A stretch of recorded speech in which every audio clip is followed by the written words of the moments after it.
बेटी एक बार चल के लड़के को देख तो लो। मेरा दावा है कि लड़का तुम्हें बहुत पसंद आएगा। बाला बहुत अच्छा लड़का है। हाँ हाँ बेटी, हम लोग तुम्हारे दुश्मन तो नहीं है। किसी अच्छे लड़के से ही तुम्हारी शादी करवाएंगे ना। आखिर तू हमारी इकलौती बेटी है।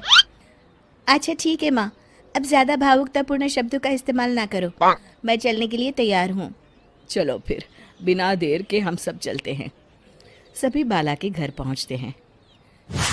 अरे क्या बात है बहन जी, अभी तक आपका बेटा नहीं आया? जी बस आता ही होगा। तभी वहां बाला आता है। लो जी, आ गया मेरा बेटा। ये लोग तुझे देखने आए हैं और ये इनकी बेटी नम्रता है।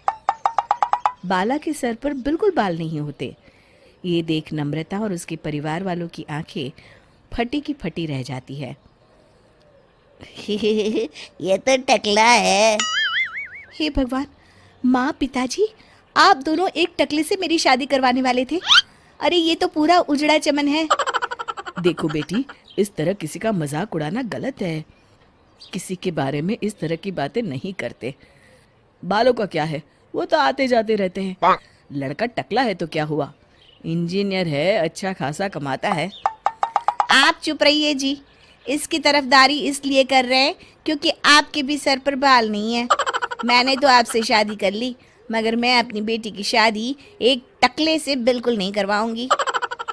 अरे ये क्या, कब से आप लोगों ने टकला टकला लगा रखा है? और माफ करना, तुम भी कोई हूर की परी नहीं हो। तुम लोग मेरे घर में आकर मेरी ही बेइज्जती कर रहे हो। निकल जाओ यहाँ से। हाँ हाँ तो जा रहे हैं ना, हमें भी यहाँ रुकने का कोई शौक नहीं है। नम्रता और उसके परिवार वाले उठकर वहां से जाने लगते हैं।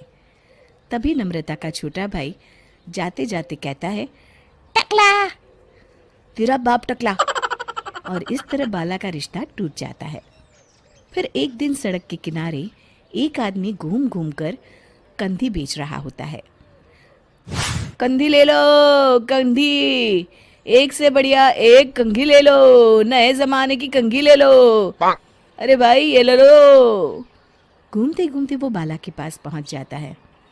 अरे भाई साहब, कंधी लोगे क्या? ये लो। तभी उसकी नज़र बाला के सर के ऊपर पड़ती है। अरे माफ़ करना भाई साहब, आप इसे लेकर क्या करोगे? आपके सर पर तो बाल ही नहीं है। आपका तो स्टेडियम पूरा खाली है। चलता हूँ। कंधी ले लो, कंधी ले लो। कंधी वाले की बातें सुनकर बाला को बुरा लगता है।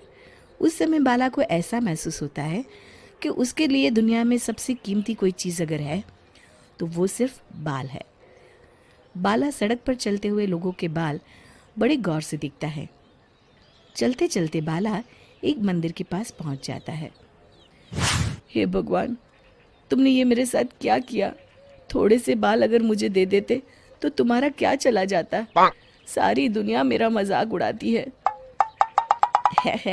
अरे भाई, आज पहला इंसान देख रहा हूँ जो मंदिर आकर भगवान से अपने लिए बाल मांग रहा है। बेटा, भगवान ने तुम्हें सब कुछ तो दिया है। अच्छी सेहत है, अच्छी नौकरी है। लगता है तुम्हारी तबीयत ठीक नहीं है। घर जाओ, सब ठीक हो जाएगा। बाला वहाँ से चला जाता है। घर पहुंचकर बाला खाना खाता है और अपने कमरे में सोने के लिए चला जाता है। फिर सुबह जब बाला सोकर उठता है तो आईने के सामने अपने आप को देखकर हैरान हो जाता है। बाला के सर पर एकदम घने बाल आ जाते हैं। बाला खुशी से झूम उठता है। अरे ये तो चमत्कार हो गया, मेरे सर पर बाल आ गए। लेकिन ये हुआ कैसे? दोस्तों, अगर आप इस कहानी का दूसरा भाग देखना चाहते हैं तो हमें कमेंट करके ज़रूर बताएं।